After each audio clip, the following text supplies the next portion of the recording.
Vinland Saga is a tale of a kid who's dead set on avenging his father's death. Well, that's how the story is introduced to us at the start.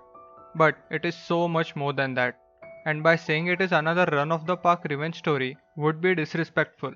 Many of you might know, approximately 2 years ago, when Vinland Saga was about to get its anime adaptation, every manga reader was a little worried.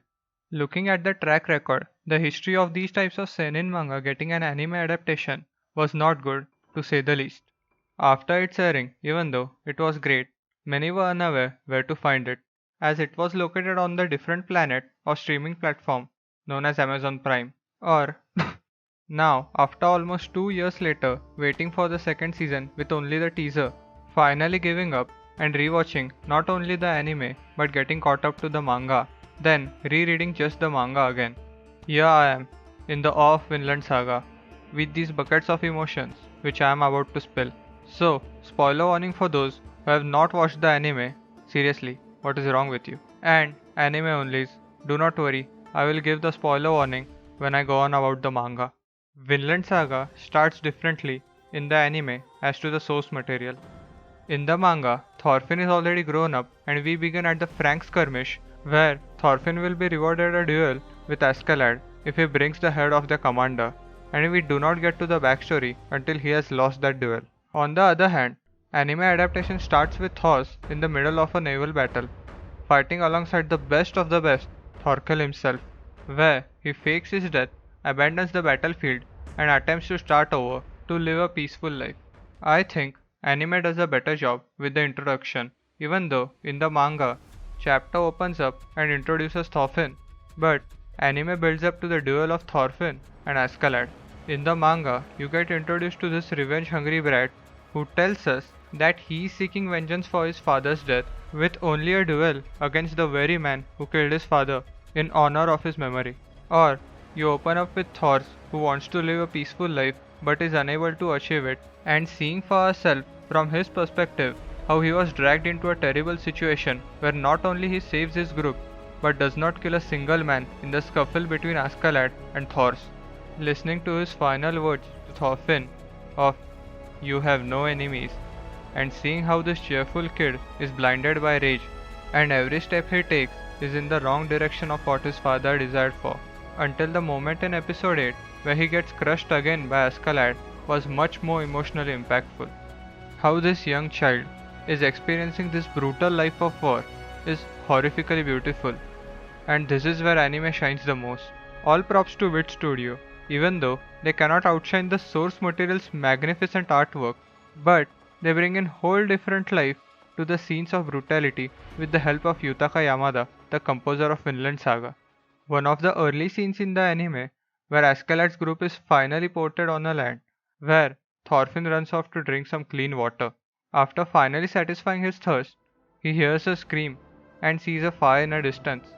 When he approaches the site, he sees houses being burned down, women and children getting assaulted, people being massacred. Even though this is horrific and chilling, I cannot help but say there is a beauty in it, and this is where the music shines the best.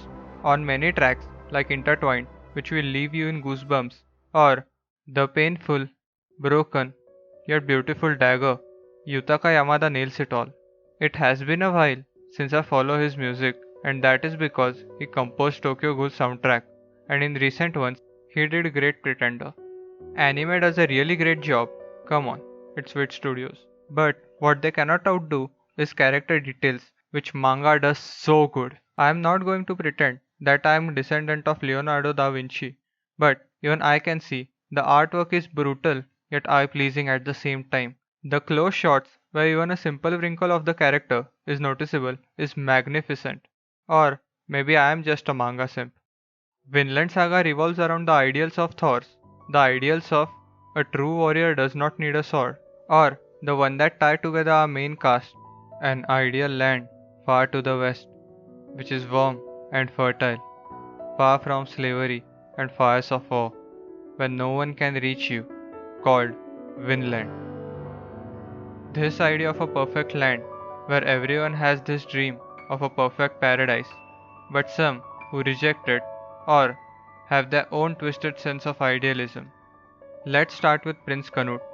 Prince Canute's character is taken inspiration from Cnut the Great, who ruled with iron and blood.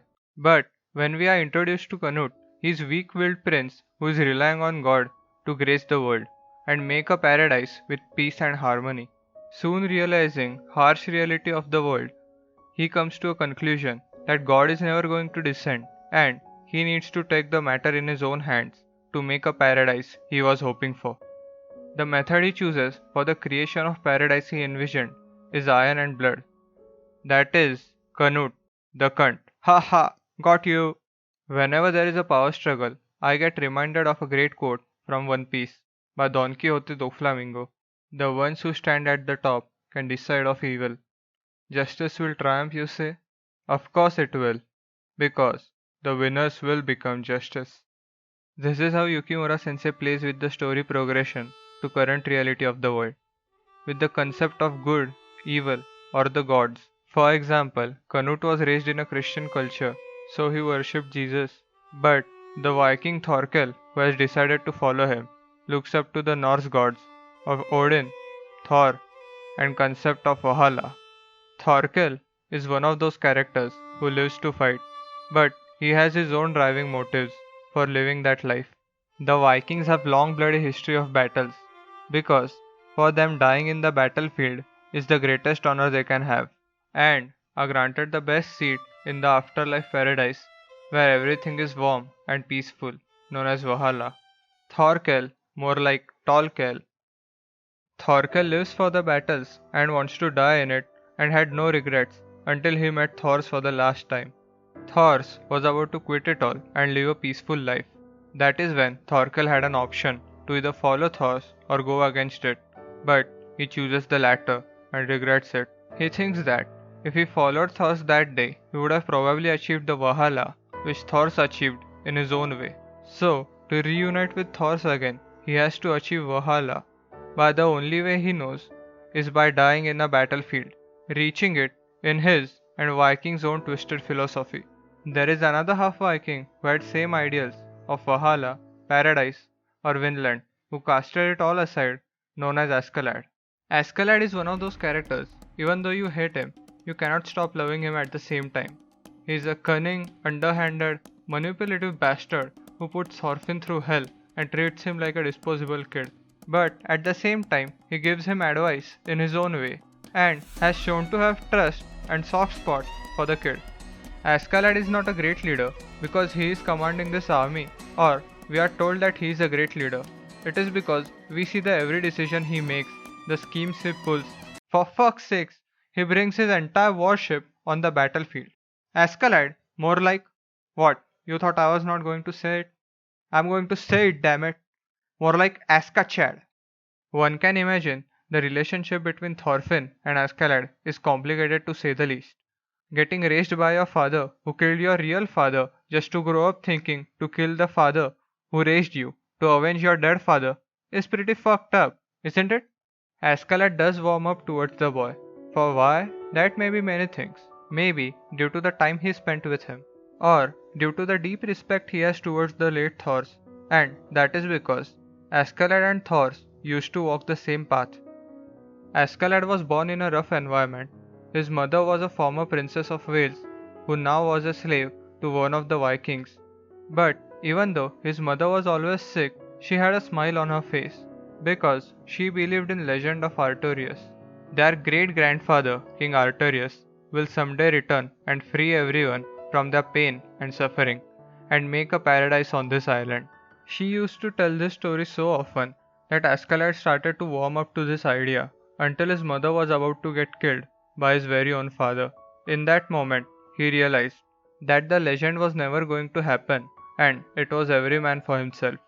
It is really ironic that Thorfinn was raised by these two men who chose complete opposite paths when they were pushed against the wall. One who chose peace and harmony, and other who chose loot and war.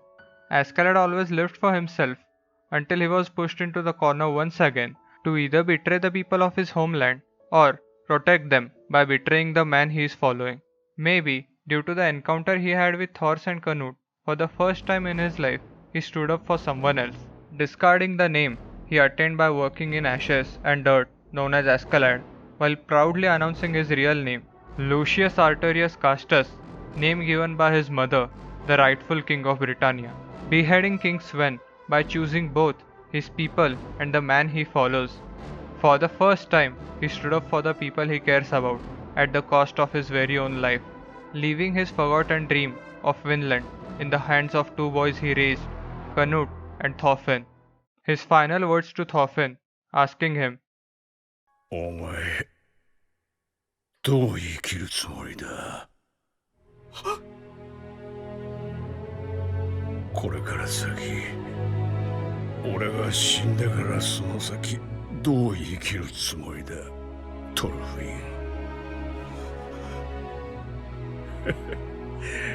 何も考えてなかったんだろう。いい加減先へ進めよ。いつまでもこんなクソくだらねえところに引っかかってねえで、ずっと先、トールズの言った世界のその先、トールズのこのお前が生き、それがお前の本当の戦いだ。本当の戦士になれ、トールズの子。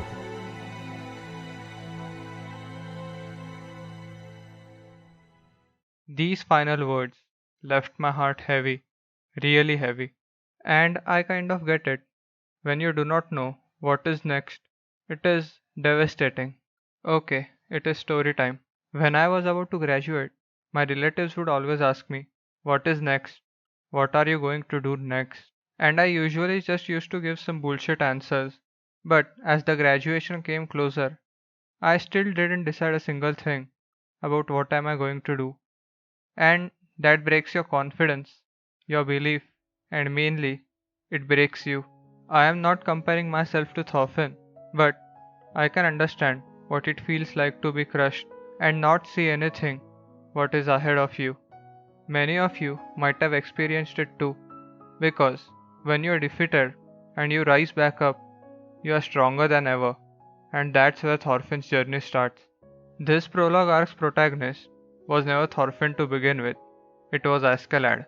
That is why it's named Prologue Arc. The world that Thorfinn is going to change is built up here, and let Thorfinn experience these things. So later, when Thorfinn impacts the change, we will experience it alongside him. This is where I am going to talk about manga spoilers, so you have been warned. Now that the anime onlys have left, or you are one of those who said fuck it, I want to get spoiled anyway, then tag along. After the death of Askeladd, Thorfinn is broken. Just look at him. This was the same guy who was so fixated on hatred that he did not care about the consequences.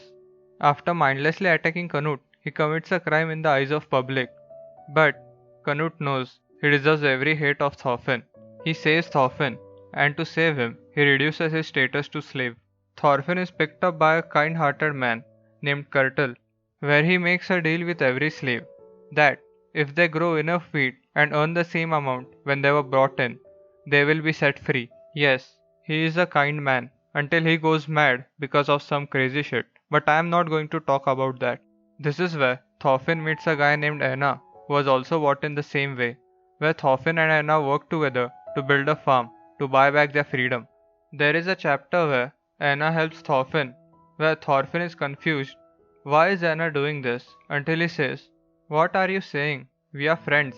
That was the moment where I felt happy and sad at the same time, thinking he had no friends till age 19. Even though Thorfinn has left the life of bloodshed behind, he cannot forget the things he has done. It is portrayed time and time again, with this horrific panel of dead crawling to pull him back to the hell. This is where Thorfinn gains some confidence and grows out of his depression and vowing to never fight again, and runs into King Canute, first time after Askeladd's death. This is where both of them have decided to make a paradise, but taken a completely opposite approach. It is kind of ironic. King Canute has decided to make a paradise with the way of blood and iron, who hates bloodshed, but decided this is the best approach. And Thorfinn, since he was a little kid, always wanted to be in a war and was raised in bloodshed, has chose the route where violence is the last option he would like to rely on, and run away whenever the violence reaches him, until he runs so far off that he can make his Vinland. This is where Leif is reintroduced, the third father figure of Thorfinn. He was the one who discovered the place called Vinland. Thorfinn, after leaving the cattle farm, decides to build a country alongside Aina called Vinland, a country with no harmful weapons, a country free of weapons. Leif feels partly responsible for the suffering that Thorfinn went through and had made his life's mission to bring him back home, where he is with him when Thorfinn is trying to change his ways, when he crosses paths with the innocent lives he claimed while he was brimming with hatred, asking them to give him another chance to repent for his sins. He finds out what love is, getting married, starting a family, and always being tested whether he will break his vow and kill a man. One of the crucial moments was when Thorfinn meets Floki after finding out he was the one who ordered to kill Thors. That panel was absolutely breathtaking. When Thorfinn screams, "Floki!" I was literally and figuratively on edge of my seat, even though this was literally the moment of breathtaking. One of the most emotional and heartwarming panel we had. When Thorfinn was about to leave for Vinland, he says, "Thank you, father," to Leif. With Thors and Askeladd behind Leif, I teared up at that moment. Looking back at the Thorfinn he was and is now is so heartwarming. Thors, the father who taught him the lesson of forgiving others and finding peace. Askeladd, who taught him the lesson of war, blood, and where vengeance takes you. And Leif, who taught him to get back on his feet and there will always be a place to call home. Vinland Saga is now probably in its final arc, and I am really scared because Yukimura has given every character who was historically referred the same ending as real life, and I really want Thorfinn to get a happy ending. Please Yukimura, please give Thorfinn a happy ending. Vinland Saga is a tale of vengeance, politics, war, love, faith, humanity, forgiveness, friendship, and much more. It is not some distant land where it is warm, fertile, and peaceful.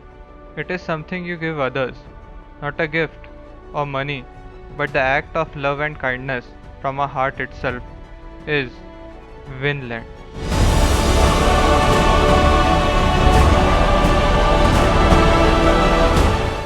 Hope you enjoyed the video, and if any anime onlys are still seeing this, read the manga. We do not know when we will get season 2. Hopefully not in 4 years like Attack on Titan. I guess it is time to say the normal YouTube stuff. Like, share, subscribe. Anyway, that's about it. See ya.